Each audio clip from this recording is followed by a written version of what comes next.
But anyway, enough about the Boston Bruins making me cry, although hopefully by the time this ends up on the YouTube side of things, Jeremy Swayman's re-signed with the Bruins. LOL JK, he's probably again with Utah, Columbus, Calgary, somebody like that. We are ready for Season 2 with the Blue Jackets. Again, it's our trial franchise, right? At the start of the year, we're just kind of getting our feet wet, seeing what's going on with this mode for this year, given the amount of changes, of course, that they have made. And all things considered, I am feeling okay about how this team looks after that first season.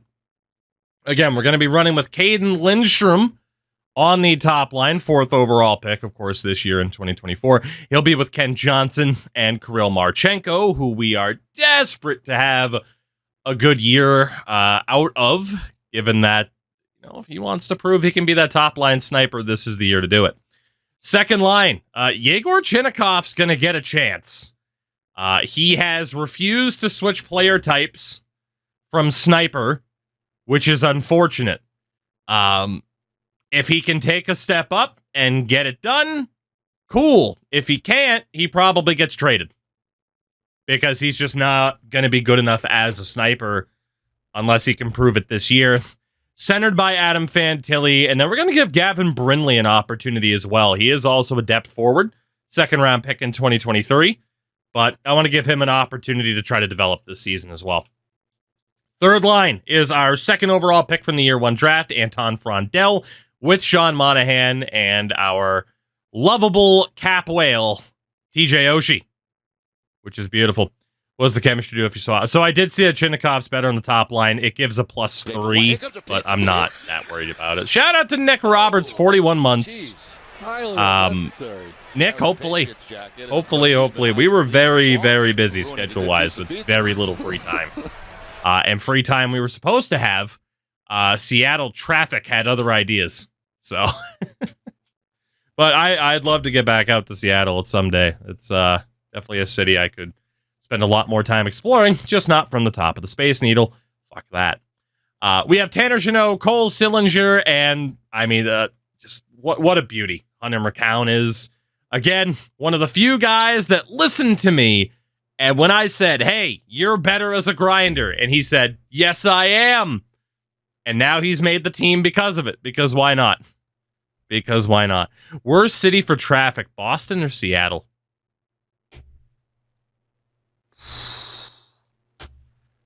I mean, I have a much bigger sample size with Boston. Seattle was pretty rough, though, surprisingly. But the experience that we got was rush hour.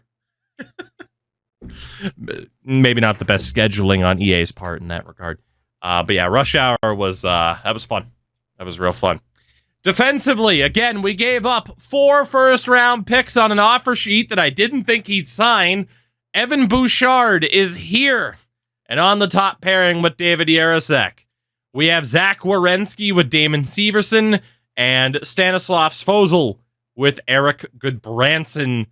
Having Evan Bouchard here changes the outlook of this team drastically. I am very intrigued to see how he does this year. And we'll see. We'll see. And then goaltending, because we set our preseason goal of, hey, improve the goaltenders, Elvis Merzlikins is currently up to an 87 overall. We'll see if the higher rating means he'll do worse, as has often been the case in these games. We have Andrew Peeke, Joel Kiviranta, and Magnus Hellberg as our scratches. I do need to double-check the power play. Bouchard on lefty is killing me. So we are trying to change Evan Bouchard to a lefty to set him up for the one-timer permanently. Otherwise, if we were to play people on their proper side, Damon Severson would be third pair right D, and that's a bridge too far for us. So we actually have Bouchard right now currently working on becoming a outright left defenseman. I'm just trying to walk through this. So shout out to, I imagine it's Prowl. Thank you for the follow. Welcome in. Welcome in. Yeah, Decord's up to an 85. He was an 83. Both goaltenders got a +2 because of our preseason game plan, which I really, really like that feature.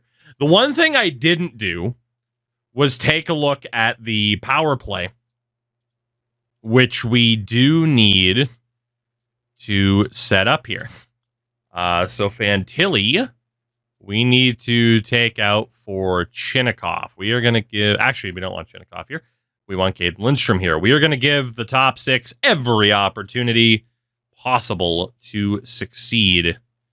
Do I want Yarosek on the power play? I don't think I do. So Monahan, to be honest, can probably stay. I think Monahan can stay. So when we're on the power play, we are going to want Kirill Marchenko in the middle for the 1T. Kent Johnson down low is perfectly fine. Monahan playing defense also looks pretty good, and we're going to want Caden Lindstrom in front. I feel like that's a pretty good way to go about it. This is a little bit tough, though, in terms of who the hell do we get the puck to? Because there is an argument to set it up to be Evan Bouchard. I do need Marchenko to score goals, though. But running that top power play through Evan Bouchard is not the worst idea in the world. Distributor, though, probably does make sense for it to be Bouchard. What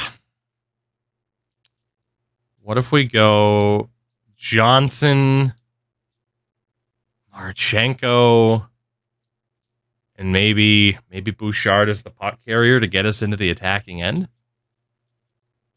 There's a couple of different ways that we could go about this. Okay, that broke again. Love it. Okay, so that problem's still in there. And then face-off formation. We're going to want to set that to be aggressive. Now, we're not going to change every single thing about this, but this is worth changing to get Monahan on face-offs. I think that's going to help us quite a bit. And again, Caden Lindstrom, get in front. We're hoping that you'll just basically be in a Zach Hyman role on that power play for this season. So I don't hate the way that top power play looks. Second power play, we do need to change this up really quickly as well. Because for this power play, we are going to want Adam Fantilli in there. So let's get Fantilli in there. We got Chinakhov. Tanner Jeannot is not going to be on our top power play. Gavin Brindley is going to be in there. Instead of Oshie, we want Frondell to get power play time. And then Zach Werenski is on this top unit. How many righties do we have? Oof, not many. Just Gavin Brindley, huh? So that second unit, one-timers are not going to be a big factor at all. Right. Well, because of that, we're probably going to go with the setup like this. Because we're still... Actually, we're going to want to get that puck to Chinakhov. We are going to want to get that puck to Chinakhov. This season is about seeing if he can develop. And we can have Zach Werenski set up to shoot the puck on as well if need be. Okay, that's not bad. So distributor on this unit.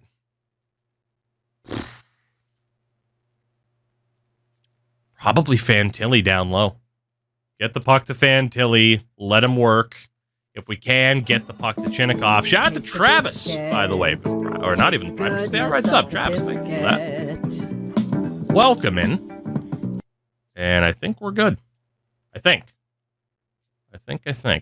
Whoops. And yeah, I immediately hit the wrong button. Love to see it. Just need to set up the face-offs really quickly, and then we should be okay. But Travis, again, thank you very much. And welcome in. Welcome. You know, that should be okay. That should be okay, actually. So like the 4-on-4 lines, I'm not too worried about. The PK, I'm also not too worried about. That's not bad. Been watching YouTube, love the hockey stuff.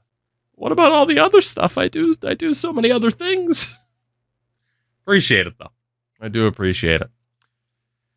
All right, I think the boys are ready to go. By the way, for anybody that missed it, the AHL top prospects right now for the forwards, Luca Del Belbaluz, Fedor Svechkov, Jordan DeMay.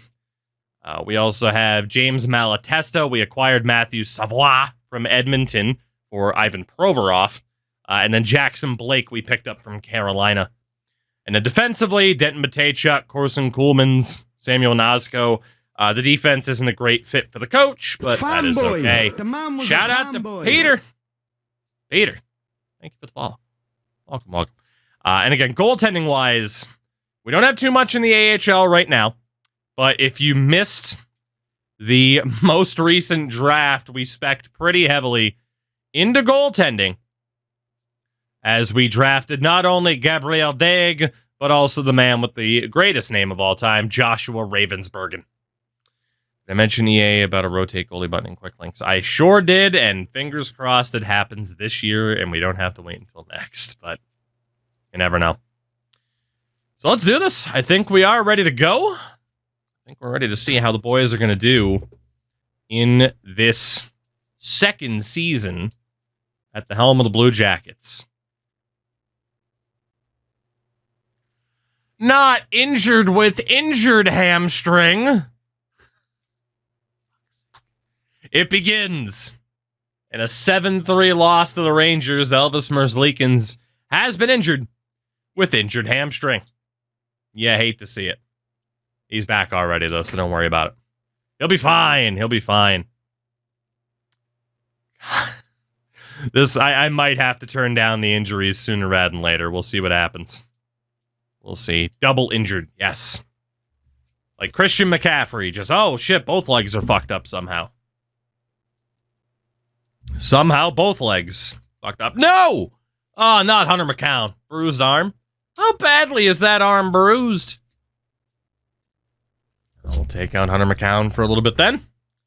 Unfortunately. Could they sign Sway to a PTO so he could play it install? I don't know, actually.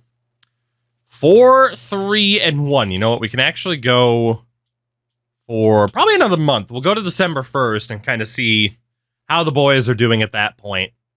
And we'll take it from there. Apparently, we're in first place in the Metro right now. We'll see if that lasts. So,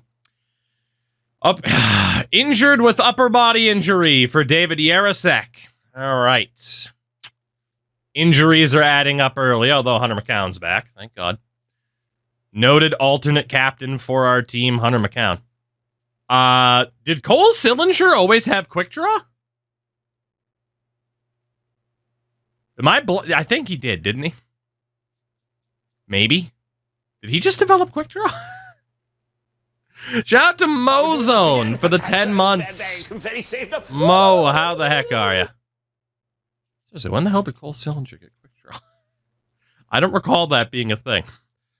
Also, we now have top pairing defenseman Andrew Peak, which noted Boston Bruins legend Andrew Peak. Evan Bouchard. Evan, my man.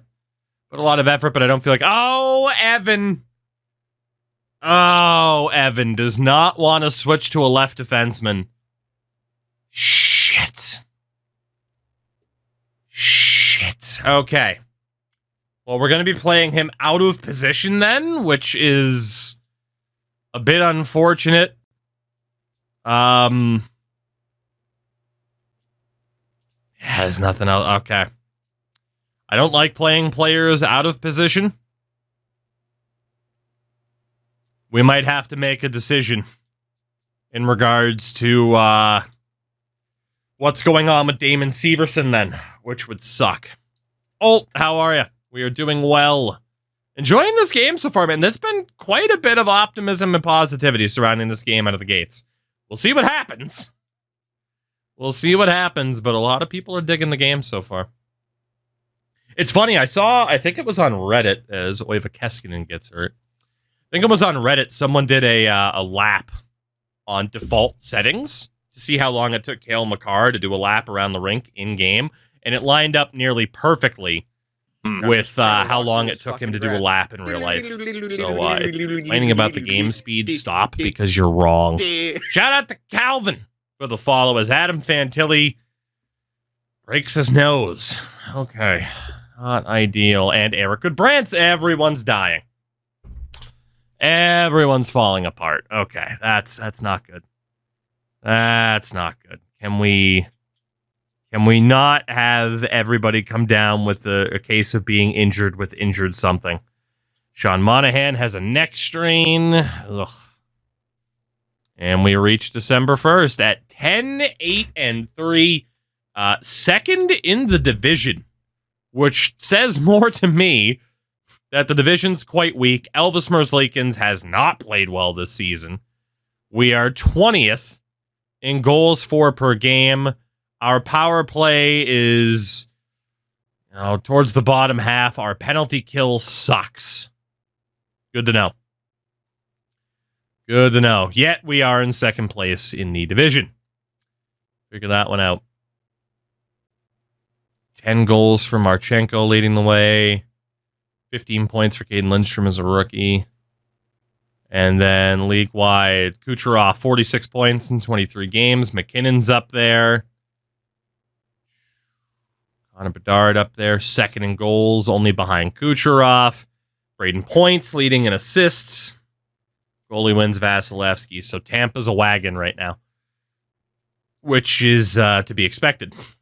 So if we take a look at the team here, obviously we have been dealing with a fair amount of injuries here and there, so we can't get a truly accurate look at what's going on with the team. But again, Evan Bouchard not being willing to switch to a full-time left defenseman. You could argue how much are we getting punished for playing him out of position. I actually don't know if the game would properly punish him. You could argue Damon Severson's not quite worth what he's getting paid, though. However, he has a full no-trade clause. Shit. Okay. Okay. Well, we're going to try something different then. We are going to try something different. So defensively, we are going to send Andrew Peeke through waivers. Although, is it going to be Nazko? It was Nazko or Matejchuk. How are they doing in the AHL right now? Samuel Nazko, 11 points and a +9. Matejchuk, 9 points and a plus. Okay, they're actually both doing really well. Got the Mungo Jerry, not right now, though. They are both doing really, really well to start off this season. Do we want to disrupt that? Do we want to disrupt that? Because we could technically go Werenski, Bouchard, Svozil, Yarosek, Severson with a lefty. Send down Andrew Peeke. Is that a real team, the Cleveland Monsters? It sure is. It sure is. Maybe we give Matejchuk the chance. I mean, medium 4 at 21. You know what? Nazco's 23. We're going to give him the chance.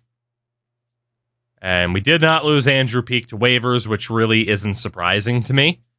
But we're going to give Samuel Nazco an opportunity here to see what he can do while we're still kind of in the mode of playing some of the younger guys. But that'll give us a Werenski-Bouchard pairing, which could be pretty damn good. I mean, honestly, that's not bad. You could argue we're not getting the most out of Damon Severson, but as a second pair guy, it's not like he's doing really well anyway, as I nearly dropped my damn controller. So I think we're okay. Obviously, right now, though, we just have to worry about injuries, in which case we have quite a few of them. So defensively, who can we plug in there? I guess it would just be Andrew Peeke directly. Extra lines, extra attacker. It's not Denton Matejchuk. Let it be Blake, and that is fine. So I don't know if the team's doing so poorly that we have to look at making changes right now. If we look at our stats in general here, like obviously the PK could certainly be addressed. But if we look at the forwards, I mean, Johnson's at a point per game. Marchenko's close.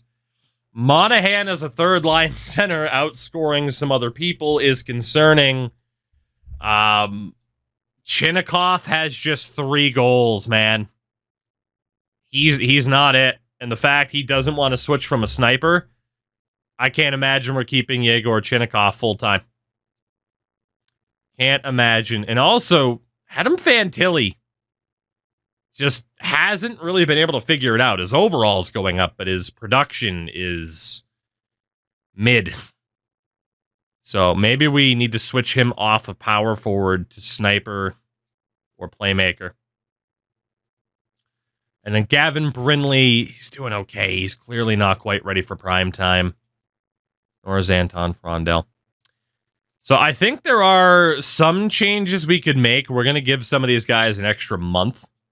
Again, Bouchard he's just such a beast in this game. Only has 3 goals, though, which I'm a little bit surprised in that. And our goaltending, of course, the better we make our guys, the worse they play. Awesome. Awesome. Well, let's go another month, as I mentioned, and we'll kind of see what things are looking like on January 1st, because that'll be the time to say, hey, are we looking okay? Like, we might be able to make the playoffs. Well, cool. Let's make some adjustments to try and increase our chances of making the playoffs. And if not, then, it is what it is. By the way, draft class this year, it is the Gavin McKenna drafts. Still just going to kind of let the scouts do their thing. Again, we do not have any European scouts this year. We're going full Buffalo Sabres from a couple years ago. We'll see what happens. But we'll leave the setup as it is for now. Sean Monahan's back. So the adjustments will be Monahan out. Monahan in, Fantilli out, and then get Fantilli back in that second line spot. There we go.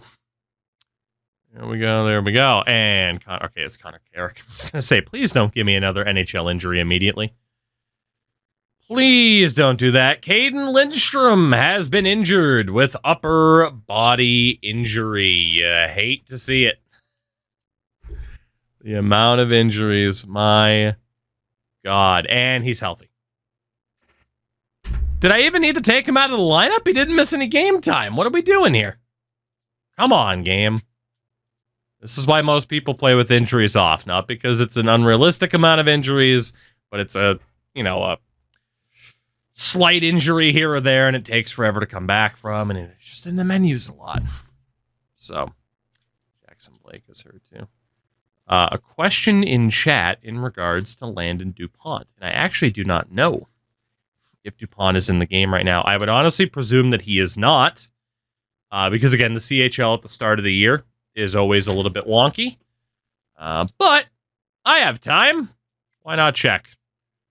The answer is Landon DuPont in the game at launch. The answer is yes. 65 overall medium franchise, 15 years old. Exceptional status, Landon DuPont. So there you go.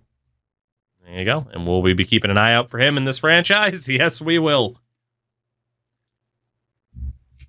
The menus were as snappy as 2Ks. I don't think they're terrible.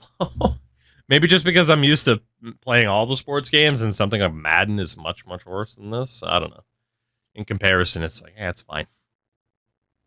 Menu streamer, by the way. Well, hey, wouldn't a menu streamer then have the utmost authority on saying what's annoying and what isn't in regards to injuries? All right. We are almost to the make or break point for some of these guys, and we'll see what happens from there. We'll see. Razor, I saw. I'm very excited. All right. 15, 16, and 5, and not currently in a playoff spot.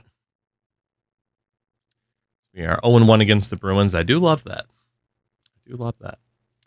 23rd in goals per game, 23rd in goals against, with a lower tier power play and a lower tier PK. Elvis Merzlikins with an .895 save percentage. In fairness, Jeremy Swayman has an .891. We're going to check league-wide goalie stats in a moment.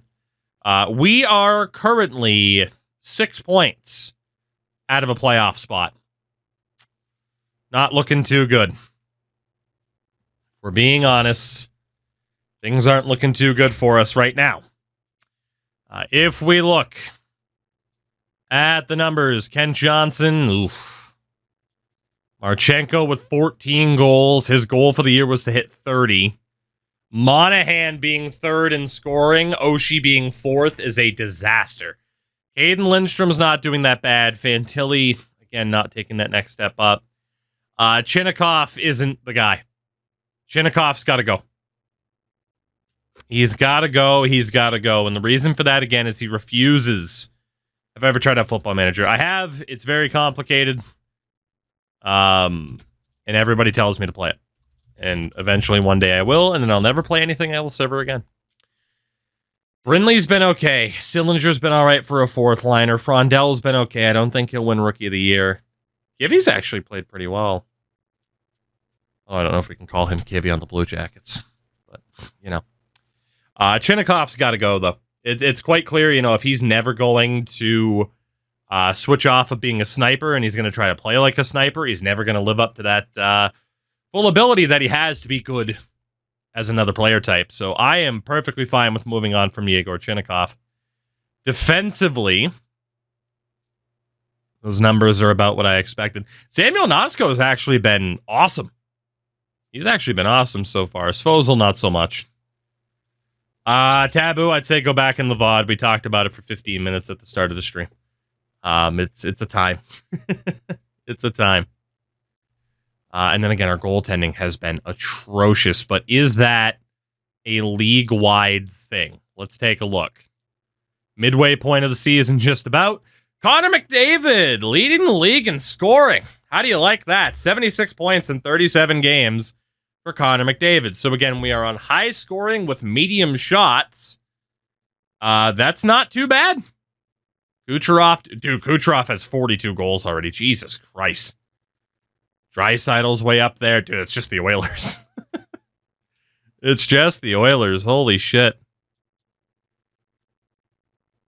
Top goal scorer is Kucherov. Bedard's already over 30. Connor, Pasternak, Tage Thompson. Again, we're messing around with things right now in terms of the scoring settings because we know EA's attributes are a little bit not good. So, defensively, Thomas Chabot over a point per game. So is Fox. Hughes is there. Josh Morrissey. And obviously Evan Bouchard, not quite on a Norris winning pace. He is shooting just 3.8% this season. That is atrocious. But the goaltending is what I'm intrigued by here. And, I mean, Allmark's over a 920. So was Allen. Okay, so save percentages on high scoring with medium shooting definitely start to dip a little bit too low. A little bit too low. Now, the argument is if we switch it to high, I mean, if goalies are still going to be giving up more shots, at least in theory, they'd be giving up or facing more shots, so their save percentages should be higher. So we might try high here just to see what happens. I don't think there's going to be, similar to past years, a perfect way to replicate real-life scoring that we see in the NHL right now. For the rookies, Caden Lindstrom is actually up there to potentially win Rookie of the Year. Even over the first overall pick from last year's draft, Patrick Kindle. So, that's not too bad. Okay. So, let's make that change really quickly.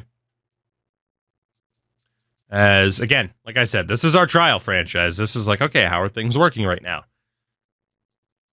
Yeah, how do we want to go about this? Actually, you know what? We should check really quickly. Let me check something. NHL 20, 23, 24, power play stats.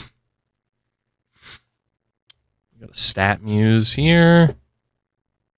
Okay, that's not quite what I wanted. I need power play team stats, and I want to go back. Team leaders. This cover have the information that I want. Regular season. Yes, they do. Okay. So just to check this really quickly. How many power play opportunities does the team with the most on the season so far have? 122.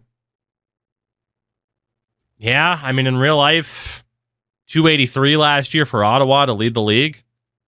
So in theory, they're on pace. Man, you could even make an argument to up penalties a little bit more.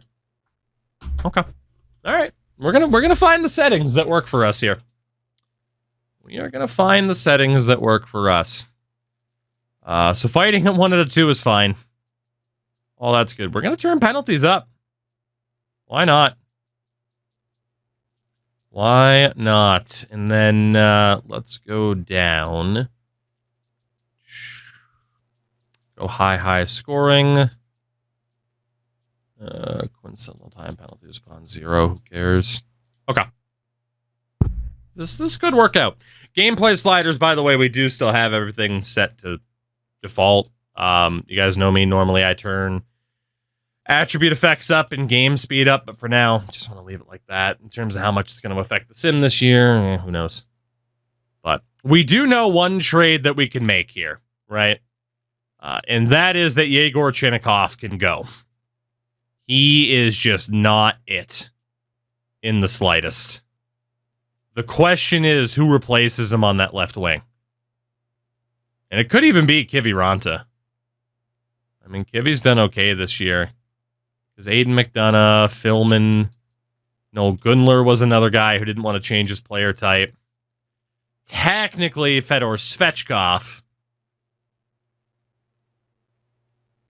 could get his opportunity as a two-way. Okay. I think we got options. But I am done with the Yegor Chinakhov experiments. What name are you pulling for Utah to ultimately go with? For me, it's the Eddie. I'd agree with the Eddie. For me, it's not even so much about the team in terms of the name of the team for Utah. It's the branding, like the color scheme, stuff like that. Go with purple. Please, God, go with purple. Especially since the Ducks did not return to Eggplant and Jade. Go with purple. Make it your own. Especially because the Kings did not go back to Lakers era colors and they went with the Gretzky era. Go with purple, for the love of God. That's what I'm hoping for. You could call the team the fucking Utah Bunch of Wives, as people always joke about. That'd be fine. Like, whatever.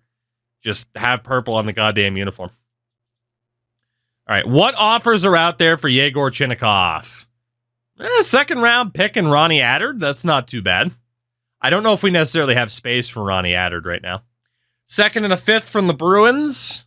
Second and a third from Buffalo. I like that. Yanni Hakanpää. No, Leafs legend, but no thanks. 2/3. I mean, right now it's a second and a third easily. Alex Nylander. Aminaho. Ooh, medium 6 for medium 6. Okay. We need to check Haminaho and we need to check Berard to see how good those guys look. I think it's Levi, isn't it? Lenny Haminaho, a 72 overall at 21 years old. He's listed as a two-way, which is fair because he's not particularly great at anything. He's not a great skater either. I thought Attard's name was completely different. Oh, yeah. Trust me, there are certain names where it's like, all right, I'm not going to risk getting this one wrong. And you look up how to say it. It is Ronnie Attard. Let's take a look. Ooh. He's 23, though. Brett Berard. 23 and a 77. He's listed as a playmaker, which, yeah, but maybe more of a two-way. I think we go for the draft picks. We're not quite getting a steal for either of the options there. So Yegor Chinakhov, we are going to send you to Buffalo for a second and a third round pick. You're not him. You're not him, unfortunately. Even if that pisses some people off, so be it. Do we give Kiviranta an opportunity? Channel legend Yoel Kiviranta, as long-term viewers will know. We could easily play him second. He's done well when he's played this year-ish. I mean, 7 points. It's not amazing. That's a tough call. What else can we go with? Just double-checking depth charts here as well. Any free agents? That's also going to be worth looking at. I don't think so, though. Kiviranta was one of the highest rated that we had before. Sillinger's a two-way. Yeah. So, again, in the system, like, we could go with Svechkov, but he's another two-way. Del Bell's at 22. Luca, congratulations, buddy. You're getting the opportunity. Why not? Why not? I'm not going to look at acquiring anybody to fill that role. Luca Del Bell's, you're the guy for me. We are going to play you on that second line spot. You could argue this is a bit unfair to Fantilli to have to carry this line. But it is playmaker, power forward, sniper on both sides. I'm okay with this. Did they add clauses 25? Yes. Yep. So when you look at a player, for example, player card here, you can scroll all the way over to contract info, and it'll tell you the clause structure for every individual year. If they had no trade list, it'll tell you the 22 teams that they are eligible to be traded to. If you are negotiating with somebody, it'll let you know there are little arrows. I can show you that in a second to tell you that that player does not want to come to your team. But yes, no movements, no trades. They are in the game, and it's a beautiful, beautiful thing. I think defensively we're okay. The big move was just like, yeah, Yegor Chinakhov's got to go. So for the power play, again, this is our top unit. We clearly needed power play changes. So if we go to strats, I mean, Marchenko is scoring, but we now want, I mean, God, I really need Marchenko there. Let's have Evan Bouchard be more involved with the puck. How do you do the player position change combos? Give me 1 second to fix this up, and I will walk you through it. All right, good. And Del Bell's is immediately on the power play. I don't think we want him as the finisher, though. Let's have Zach Werenski as the distributor, and this is going to be about getting the puck to Adam Fantilli. So, Sir Frank, hello. Has franchise found it? There's a couple of things that I know people have found. The primary issue I think people have found is there's been a weird slowdown effect that can happen after the trade deadline. I haven't had that happen to me yet, but I know it exists. But within franchise, I mean, there's been like a weird thing with like the, with like editing rosters and stuff like that and creating players, but obviously that doesn't directly affect franchise. We're just going to go best lines in the AHL for now. It does take out Pinelli, though. Overall big improvement? So far, yes. So far, yes. So again, for no movements, no trades, let's see if we can find a good example here. So Troy Terry, again, modified no trade, stuff like that. In regards to the arrows, again, you can click on said players. For him, it has the double arrow showcasing that we are on his tradable team list. But if you run into someone like David Pasternak, you literally cannot even select him because he has a no movement clause. And I'm trying to find a good example here of someone. And then Backlund, right, has a modified no trade clause, no arrows, meaning he will not come to our team. If they have the arrows, that's what it was. If they have the arrows, they are willing to come to your team. So, yeah, keep an eye out for those arrows. Are the AIGMs still crap? I haven't gotten far enough into this to know yet. We have seen some examples, though, even after the first season, of players or of teams still having like under 40 contracts, which is a bit rough. So I have made EA aware of that so far. So in regards to getting a player to changing player type or position, we will use Del Bell's as an example here. No movement means no up and no down. Correct. So what you would do is talk to him about his on-ice play, and then you could talk to him about the play style, the position. No guarantees that it works. right? No guarantees. Sometimes they'll say absolutely not. And that's just down to the player type or the player personality that you'll see. It mentions, too, in regards to, like, if we talk to Del Belbeloos, like, changing position, player with a high face-off rating because he's a center will be harder to convince to move him off of center. Or to move him to the wing if he has lower speed. He might not want to move from center to the wing where speed's a little bit more important. Stuff like that, right? So there's a give and take to it. Again, the conversation engine, as it's been expanded, it is all optional. You can literally avoid this tab and still play through a franchise mode as you want. But the more effort you put into these conversations and talking to players, the more you can get out of it. Is PSN down? Yes. Yeah, it's been down for a little bit now. And actually, it's been down for a while, I'm pretty sure. But, all right. So we have another month here. I did want to double-check PK. There is a chance, again, that we'll be dealing players at the deadline. Shout out to Catcher on the 6th. Holy hell. Holy hell, sir. Welcome back yet again. So why is our penalty kill so bad? Why is our PK so bad?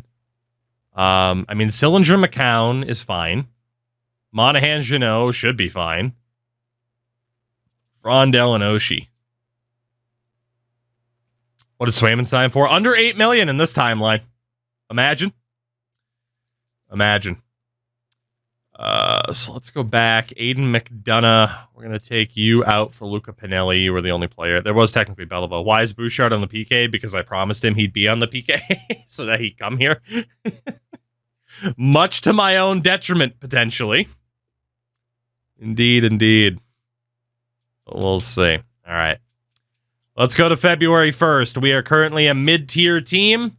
If we can turn things around this month, maybe we'll continue to push for the playoffs. If not, we'll leave it as it is. Meg, I know Dumais is on the fourth line. It's fine for a decent portion of the season. Boston Bruins legend Jakub Lauko is a fourth line player, listed as a two-way. I mean, really, the physicality is the best thing that he brings. He's not bad, but he's nobody that we absolutely need, so we won't claim him. Apparently, Del Belbeloos was roughed up, but he's healthy now. Napster conflicting reports, man. Unfortunately, just go best lines in the AHL again. I'm all right with the lines not being perfect. Anton Frondell injured for about a week. Okay. And it still looks like we're going to be relatively mid, which is okay. I mean, again, we're playing some younger guy. Really? Ryan Johnson? How old is he? Wow. The problem is I don't really have space for him.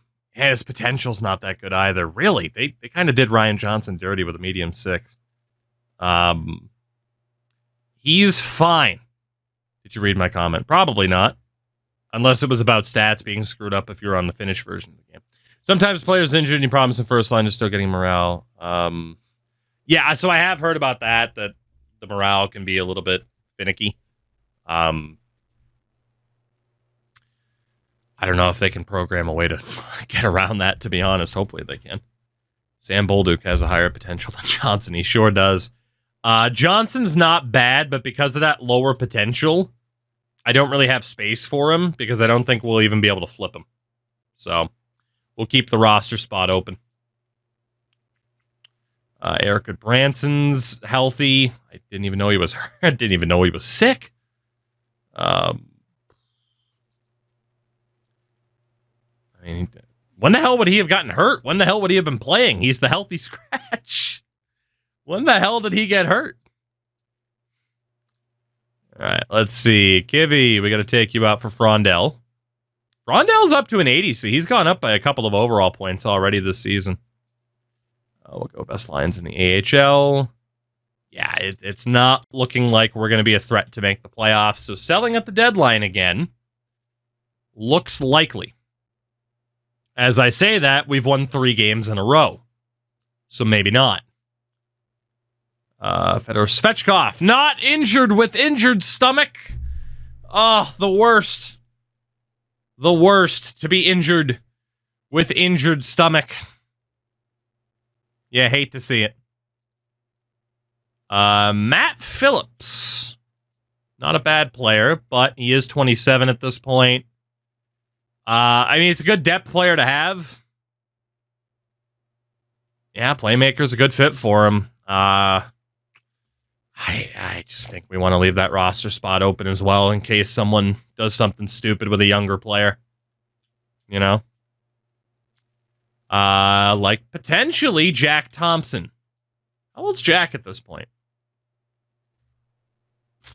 23 years old, medium top, 6'76" overall. Not terrible.